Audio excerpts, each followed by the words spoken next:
जय हिंद, जय भारत। मैं आपका माधव पांडे।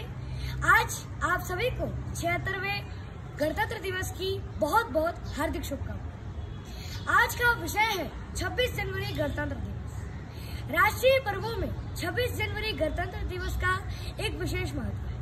स्वतंत्रता से पूर्व इस दिन स्वतंत्र होने की प्रतिज्ञा दोहराई जाती थी, लेकिन अब स्वतंत्रता मिलने के पश्चात इस दिन हम अपनी प्रगति पर दृष्टि डालते हैं। अखिल भारतीय कांग्रेस के तत्कालीन अध्यक्ष पंडित जवाहरलाल नेहरू ने रावी नदी के तट पर यह घोषणा की थी कि यदि ब्रिटिश सरकार अपनी वैश्विक स्वराज्य देना चाहे तो इसे लागू करने के हेतु 31 दिसंबर 1929 तक कर दे, अन्यथा 1 जनवरी 1930 से हमारी मांगे पूर्ण स्वाधीनता की होगी। इस घोषणा के बाद कांग्रेस द्वारा तैयार किया गया प्रतिज्ञा पत्र पढ़ा गया।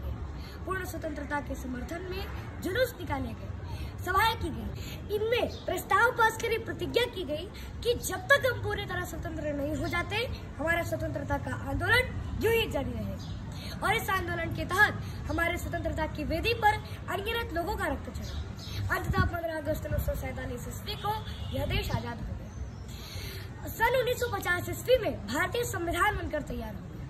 डॉक्टर भीमराव अम्बेडकर की अध्यक्षता में गठित समिति द्वारा तैयार किया गया भारतीय संविधान को लागू करने की तिथि को लेकर काफी विचार और विमर्श किया गया। अंततः 26 जनवरी 1950 ईस्वी को इसे लागू कर ही दिया गया। इस दिन भारत में प्रजातांत्रिक शासन की घोषणा की गई। डॉक्टर भीमराव अम्बेडकर द्वारा निर्मित भारतीय संविधान में 22 भाग, 7 अनुसूचियां तथा 395 अनुच्छेद है। संविधान में स्पष्ट किया गया कि भारत समस्त राज्यों का एक संघ है।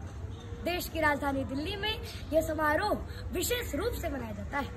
गणतंत्र दिवस के एक दिन पहले राष्ट्रपति देश के नाम संदेश देते हैं और गणतंत्र दिवस की सुबह इंडिया गेट स्थित अमर जवान ज्योति का अभिवादन कर इस अवसर पर आयोजित कार्यक्रम की शुरुआत होती है। अमर जवान ज्योति का अभिवादन प्रधानमंत्री द्वारा किया जाता है और इस अवसर पर राष्ट्रपति जल सेना, थल सेना और वायु सेना के सैनिकों को उत्कृष्ट कार्य करने के लिए सम्मानित भी करते हैं। सभी सेना के वे अधिकारी होते हैं जिन्हें परमवीर चक्र, अशोक चक्र और शौर्य चक्र से सम्मानित किया जाता है और इस दिन संसद भवन को भी दुल्हनों की तरह सजाया जाता है। अब प्रश्न है कि who was the Akbar and Akbar the great? ना पुराण ना वेद पढ़ाए, ना पुराण ना वेद पढ़ाए, जाने क्या बकवास पढ़ा दिया। शिक्षा में घोटाला करके अधकचरा इतिहास को पढ़ा दिया। पूर्वजों की वीरता के इतने इतिहास पढ़ा डाले, सनसनाती हमें ऐसी कितने उपहास पढ़ा डाले। अरे अंतर्गम विचारों से भी लड़कर पूछ रहा हूँ मैं, दहशतगर्दों की छाती पर चढ़कर पूछ रहा हूँ मैं, इतिहासकार और सिंहासन से अड़कर पूछ रहा हूँ। हमें बेहद अफसोस है कि हमारे स्कूलों और कॉलेजों में पूरे इतिहास को बदलकर पढ़ाया जा रहा है। हमें पढ़ाया जाता है कि Akbar the great the Tipu Sultan वगैरह वगैरह। तब हमारी अंतरात्मा अंदर से झकझोर उठती है, हमारे रगों का खून खौल उठता है। अकबर, औरंगजेब, टीपू सुल्तान, खिलजी, बख्तियार जैसे मुगल शासकों की कारनामों को सुनकर हमारा रूह कांप उठता है। पर फिर भी हमें पढ़ाया जाता है कि अकबर महान था, अकबर द ग्रेट। मैं पूछता हूँ इतिहासकारों से कि जब अकबर द ग्रेट है, फिर हमारे देवव्रत भीष्म पितामह की प्रतिज्ञा क्या थी?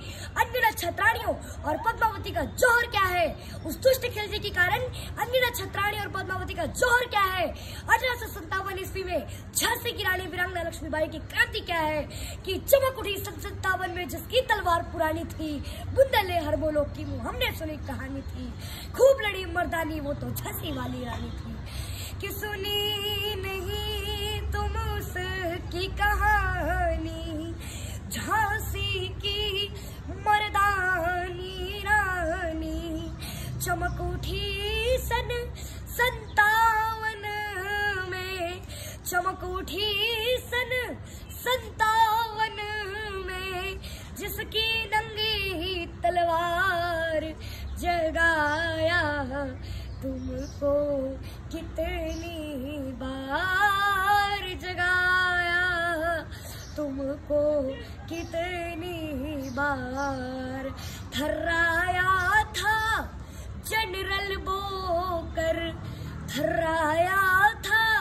जनरल बोकर, सुन जिसकी ललकार जगाया तुमको कितनी बार जगाया कितनी बार। अगर अकबर द ग्रेट है, फिर 17 बार मोहम्मद गौरी को प्राण दान देने वाले हमारे पृथ्वीराज चौहान कौन थे? मैं पूछना चाहता हूँ इतिहासकारों से कि जब अकबर द ग्रेट है, फिर हमारे महाराणा प्रताप के चितक का बलिदान क्या है? अगर अकबर द ग्रेट है, फिर 5 और 7 वर्ष की आयु में धर्म पर मर मिटने वाले फतेह सिंह और जोरावर सिंह की गाथा क्या है? अगर अकबर द ग्रेट है, फिर केसरी का बलिदान क्या है?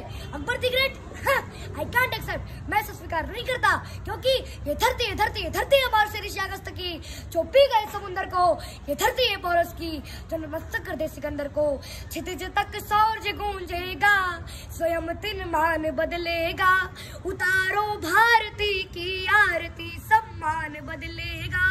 विवादों में उलझ कर कीर्ति माँ की मत करो धूमिल, शहीदों की करो पूजा तो हिंदुस्तान बदलेगा। शहीदों की करो पूजा तो हिंदुस्तान बदलेगा। पृथक हर धर्म होता है, पृथक परिवेश होता है, पृथकता में रहे मिलजुल तो यह उद्देश्य होता है।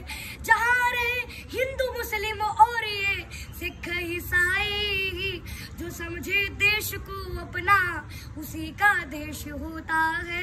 जो समझे देश को अपना उसी का देश होता है। बिना मौसम हृदय कोकिल सभी गूंजा नहीं जाता, जहाँ अनुराग पलता हो वहाँ दूजा नहीं जाता।